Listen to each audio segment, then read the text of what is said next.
Hello. రాష్ట్ర పరిపాలనలో అత్యున్నతమైన ఉద్యోగాలన గ్రూప్ 1 మెయిన్స్ రాసిన అభ్యర్థులు ఒకసారి గ్రూప్ 1 నోటిఫికేషన్ని పరిశీలించండి.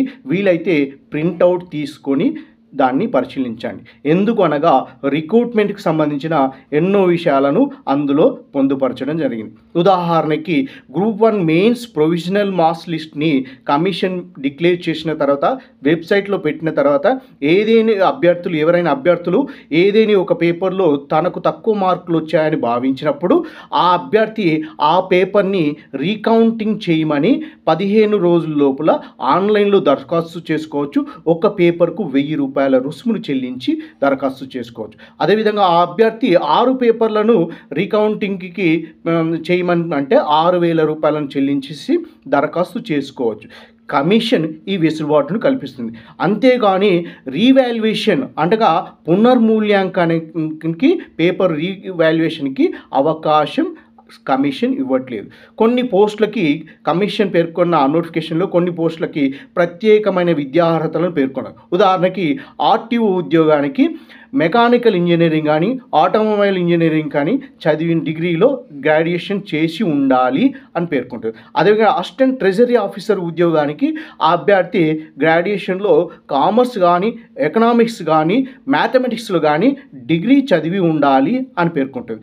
డిప్యూటీ సూపరింటెండెంట్ ఆఫ్ జైల్స్ అనే ఈ ఉద్యోగాలు పురుషులకు అని స్పష్టంగా పేర్కొనడం జరిగింది. అదేవిధంగా DSP, deputy superintendent of police, జైళ్ళ శాఖ, అసిస్టెంట్ ఎక్సైజ్ సూపరింటెండెంట్ ఇలాంటి ఉద్యోగాలకు వయస్సు కూడా జనరల్గా వస్తే 35 ఇయర్స్ ఉంది, రిలాక్సేషన్ కాకుండా. మీకు ఇలాంటి క్వాలిఫికేషన్స్ ఉన్నాయా, అర్హతలు ఉన్నాయా లేదా అనేది పరిశీలించాలి. అదేవిధంగా ఫిజికల్ రిక్వైర్మెంట్స్ని కూడా స్పష్టంగా పేర్కొనండి. యూనిఫామ్ పోస్టులకి డిఎస్పీకి కానీ డిప్యూటీ సూపరింటెండెంట్ ఆఫ్ జైళ్ళ శాఖ సంబంధించిన డిఎస్పీ కానీ అసిస్టెంట్ ఎక్సైజ్ సూపరింటెండెంట్ ఆఫ్ కానీ ఇలాంటికి ఫిజికల్ రిక్వైర్మెంట్స్ని ఐకి సంబంధించిన రిక్వైర్మెంట్స్ని క్లియర్గా స్పష్టంగా మెజర్మెంట్స్ని పేర్కొనడం జరిగింది. ఆ విధమైన మీకు అర్హతలు ఉన్నాయా లేదా అనేది ఒకసారి గ్రహించాలి.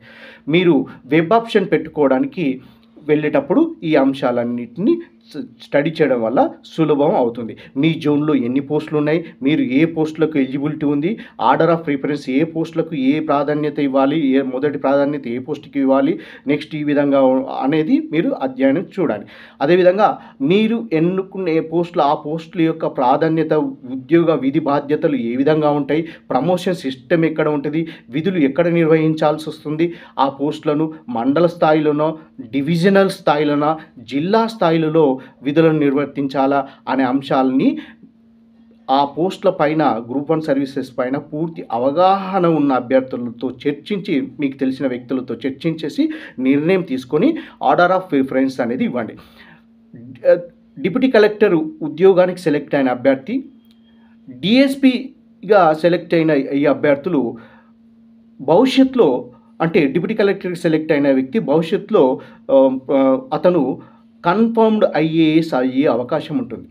డిఎస్పిగా సెలెక్ట్ అయిన అభ్యర్థి భవిష్యత్తులో కొన్ని సంవత్సరాల తర్వాత సర్వీస్ తర్వాత అతను కన్ఫర్మ్డ్ ఐపీఎస్ అయ్యే అవకాశం ఉంటుంది. ఈ అంశాలన్నింటినీ తెలుసుకోండి. అదేవిధంగా ఇక్కడ గ్రూప్ 1 సర్వీసెస్లో మీరు ఏ డిపార్ట్మెంట్కు ఎన్నిక అవుతారో సెలెక్ట్ అవుతారో ఆ డిపార్ట్మెంట్లో మాత్రమే విధి బాధ్యతలు నిర్వహించాలి. ఉదాహరణకి యూపీఎస్సీ కండక్ట్ చేసే civil services, all India examination central services conduct చేసే సివిల్ సర్వీస్ ఎగ్జామినేషన్లో సెలెక్ట్ అయిన అభ్యర్థి, ఐఏఎస్గా సెలెక్ట్ అయిన అభ్యర్థి ఏదో ఒక స్టేట్ క్యాడర్కి వస్తాడు. ఆ స్టేట్ క్యాడర్కి సెలెక్ట్ అవుతాడు. ఆ స్టేట్ క్యాడర్కి వచ్చినప్పుడు తన విధి ఐఏఎస్గా తన విధి నిర్వహణలో వివిధ డిపార్ట్మెంట్లలో ట్రాన్స్ఫర్ అవుతూ విధులను నిర్వర్తిస్తాడు. అంటే ఒక వ్యక్తి ఐఏఎస్ అయిన ఒక వ్యక్తి అతను ఎడ్యుకేషన్ డిపార్ట్మెంట్లో చేయొచ్చు, హెల్త్ డిపార్ట్మెంట్లో చేయొచ్చు, అగ్రికల్చర్ డిపార్ట్మెంట్ చేయొచ్చు, రూరల్ డెవలప్మెంట్ డిపార్ట్మెంట్ కావచ్చు, అర్బన్ డెవలప్మెంట్ డిపార్ట్మెంట్ కావచ్చు, లేదా సోషల్ వెల్ఫేర్ డిపార్ట్మెంట్ కావచ్చు. ఇలా ఏదేని డిపార్ట్మెంట్కైనా ట్రాన్స్ఫర్ చేస్తూ ప్రభుత్వం వారి యొక్క సేవలను ఉపయోగించుకుంటుంది. కానీ గ్రూప్ 1 సర్వీసెస్లో మీరు ఏ డిపార్ట్మెంట్కి అయితే సెలెక్ట్ అవుతారో ఆ డిపార్ట్మెంట్కే లో మీరు విధులు నిర్వర్తించాల్సి ఉంటుంది. ప్రమోషన్ సిస్టమ్ ఎలా ఉంటుంది, బాధ్యతలు ఎలా ఉంటాయి అనే అంశాలన్నింటినీ క్షుణ్ణంగా తెలుసుకొని మీరు వెబ్ ఆప్షన్స్ ఇవ్వండి. ఉమ్మడి ఆంధ్రప్రదేశ్ రాష్ట్రంలో ముఖ్యమంత్రిగా చంద్రబాబు నాయుడు గారు ఉన్న సమయంలో ఒక ప్రతిపాదన వచ్చింది. State civil all India services లాగానే స్టేట్ సివిల్ సర్వీసెస్ అని ఉండాలి గ్రూప్ 1 కన్నా స్థాయిలో. ఆ స్టేట్ సివిల్ సర్వీస్కి కామన్ ఎగ్జామినేషన్స్ కండక్ట్ చేయాలి. ఈ కామన్ ఎగ్జామినేషన్ కండక్ట్ చేసి అభ్యర్థులు సెలెక్ట్ చేసుకున్న అభ్యర్థులను రాష్ట్ర పరిపాలనలో అత్యున్నతమైన సర్వీసులలో ఏ డిపార్ట్మెంట్కి ట్రాన్స్ఫర్ చేసుకునే వెసులుబాటు ఉండే విధంగా ఒక స్టేట్ సివిల్ సర్వీస్ అనే కాన్సెప్ట్ని తీసుకొచ్చారు. దానిపైన ఒక కసరత్తు కూడా చేయడం జరిగింది. కానీ ఆ తర్వాత జరిగిన ఎన్నికలలో చంద్రబాబు నాయుడు గారు వారి పార్టీ అధికారంలోకి రాకపోవడం ద్వారా ఆ ప్రతిపాదన అనేది అక్కడితో పరిసమాప్తమైంది. కావున మీరు మెయిన్స్ రిజల్ట్స్ వచ్చే వరకు వెయిట్ చేయకుండా కావలసిన అన్ని సర్టిఫికేట్స్ని దగ్గర ఉంచుకోండి, రెడీ చేసుకొని, అదేవిధంగా ఆ పోస్టుల ప్రాధాన్యత క్రమాన్ని కూడా స్టడీ చేయండి. వాటి యొక్క ఇంపార్టెన్స్ ఏంటి, ప్రమోషన్ సిస్టమ్ ఎలా ఉంటుంది, ఎక్కడ విధులు నిర్వర్తించాల్సి వస్తుంది, ఒత్తిడిలు ఏ విధంగా ఉంటాయి, ఆ విషయాలన్నింటినీ స్టడీ చేయండి. స్టడీ చేస్తూ తర్వాత మీరు వెబ్ ఆప్షన్ పెట్టుకునే టైంలో సులభం అవుతుంది. డిప్యూటీ కలెక్టర్గా సెలెక్ట్ అయిన అభ్యర్థి తన సర్వీస్ కాలంలో కన్ఫర్మ్డ్ ఐఏఎస్ అయ్యే అవకాశం ఉంటుంది.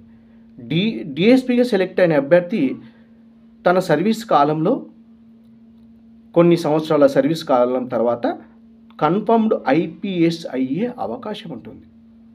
కనుక రిజల్ట్స్ వచ్చేంత వరకు వెయిట్ చేయకుండా ఇప్పుడు అభ్యర్థులందరూ తమ సర్టిఫికేట్స్ దగ్గరకు పెట్టుకొని ఒకసారి నోటిఫికేషన్ పరిశీలించి ఏ పోస్టులకు మీకు ఎలిజిబిలిటీ ఉంది, వేటికి మీరు అర్హులు, మీ జోన్లో ఎన్ని పోస్టులు ఉన్నాయి, ఆ పోస్టులకు మీకు కావాల్సిన విద్యార్హతలు ఉన్నాయా, ఫిజికల్ రిక్వైర్మెంట్స్ ఉన్నాయా, ఏజ్ పరంగా అంశాలు ఉన్నాయా అనే అంశాలన్నింటినీ పరిశీలించండి. I wish you all the best.